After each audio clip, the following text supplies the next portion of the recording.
In a move that surprised many, former President Donald Trump has tapped Elise Stefanik, the congresswoman from New York's 21st Congressional District, as his choice for United States Ambassador to the United Nations.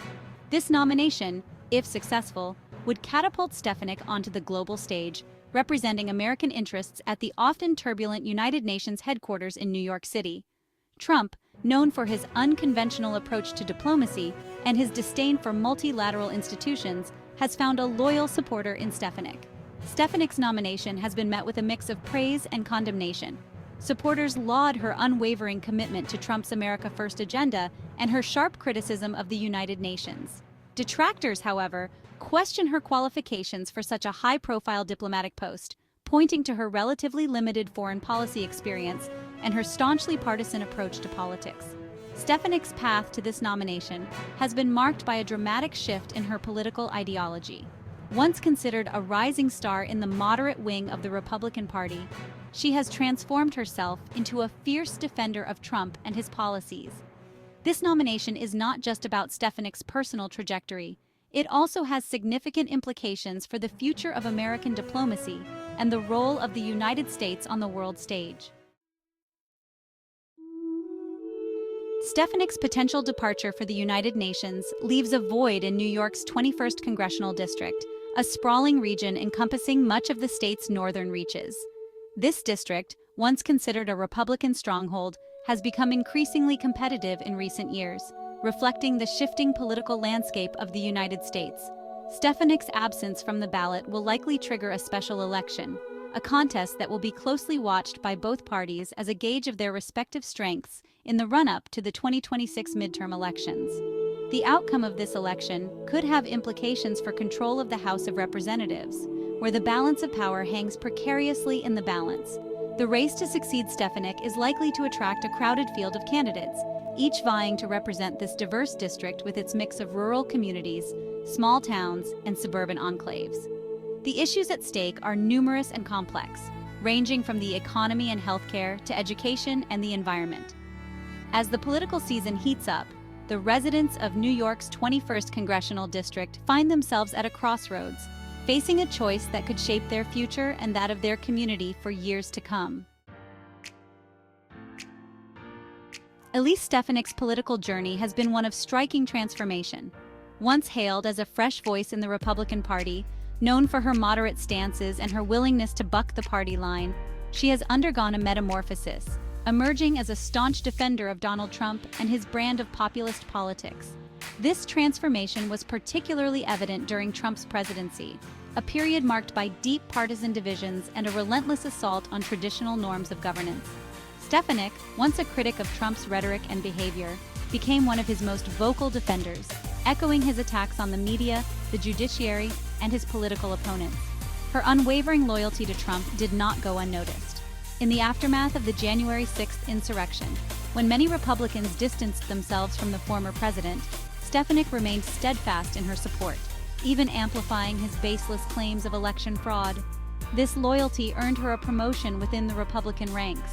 She was elevated to the position of House Republican Conference Chair, a key leadership role that gave her a prominent platform to shape the party's message and advance its agenda. Elise Stefanik's political rise has been inextricably linked to her unwavering support for Donald Trump and his America First agenda. This allegiance has extended to her foreign policy views, where she has echoed Trump's skepticism of multilateral institutions, particularly the United Nations. Stefanik has been a vocal critic of the UN, accusing it of being ineffective, biased against Israel, and a drain on American resources. She has called for reforms to the organization, including a reduction in U.S. funding and a greater emphasis on national sovereignty. Her criticisms of the UN reflect a broader trend within the Republican Party, a growing distrust of international organizations, and a preference for unilateral action.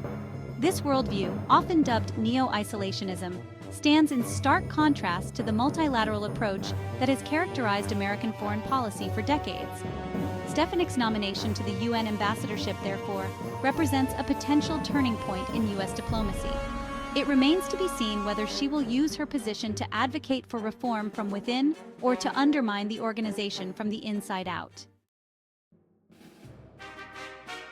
Section 5. The power and peril of the UN ambassador. The position of United States ambassador to the United Nations is a weighty one, fraught with both opportunity and peril.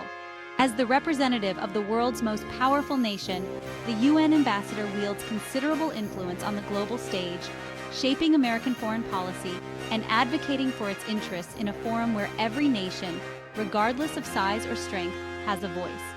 The UN ambassador's role is multifaceted. They must be a skilled diplomat, capable of navigating the complexities of international relations and building consensus among often competing interests. They must be a persuasive advocate, articulating American positions with clarity and conviction, even in the face of opposition. And they must be a shrewd strategist, anticipating challenges, seizing opportunities, and advancing American interests in a constantly evolving geopolitical landscape. The UN ambassador's job is never easy. They must contend with a wide range of issues, from armed conflicts and humanitarian crises to climate change and global pandemics. They must work within the constraints of a complex and often cumbersome bureaucracy, while also navigating the political pressures of Washington, D.C. The UN ambassador's success or failure can have profound implications for the United States and for the world. Their actions or inactions can determine the fate of nations, the course of conflicts, and the well-being of millions of people. Section 6. Navigating a Divided World. Stefanik's challenges ahead. If confirmed as the U.S. ambassador to the UN, Elise Stefanik will face a world divided and yearning for leadership. The international order is in flux, challenged by rising powers and resurgent nationalism. Stefanik's pressing task will be addressing the U.S. China rivalry, reshaping the geopolitical landscape across trade, technology, and security. She must revive American leadership within the UN, strained by the Trump administration's America First approach. Rebuilding trust and restoring credibility will require cooperation and mutual respect. Stefanik will also tackle climate change, nuclear proliferation, terrorism, and the ongoing COVID-19 pandemic. These issues demand global cooperation and recognition of shared fate. Stefanik's road ahead will be fraught with obstacles and uncertainty. Her success depends on her diplomatic skills and ability to build bridges, to restore America's standing as a leader in a world yearning for peace and justice. Section 7. Awaiting the Senate's verdict. Elise Stefanik's nomination as United States ambassador to the United Nations now rests in the hands of the United States Senate, where it faces an uncertain future. The Senate, deeply divided along partisan lines, will scrutinize her qualifications, her experience, and her positions on a wide range of issues, from her staunch support for Donald Trump to her criticisms of the United Nations.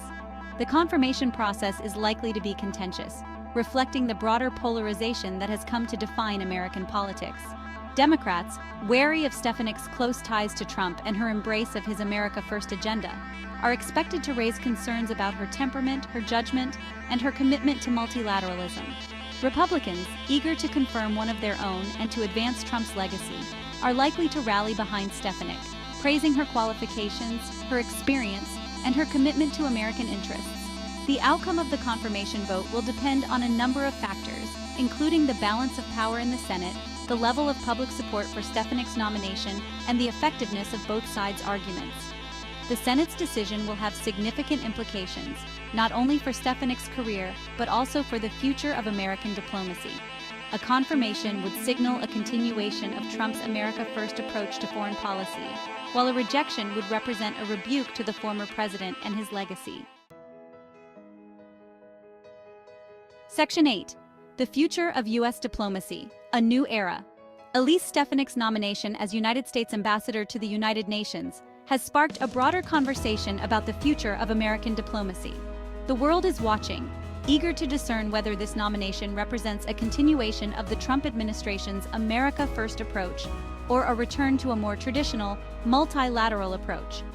The international order is in flux, challenged by rising powers and resurgent nationalism. The United States is facing a crisis of credibility, its reputation tarnished by years of partisan gridlock and foreign policy blunders. The world is looking for leadership, for a nation willing to champion democracy, human rights, and the rule of law. The question is, will it seize this opportunity? Don't forget to like and subscribe for more trending news.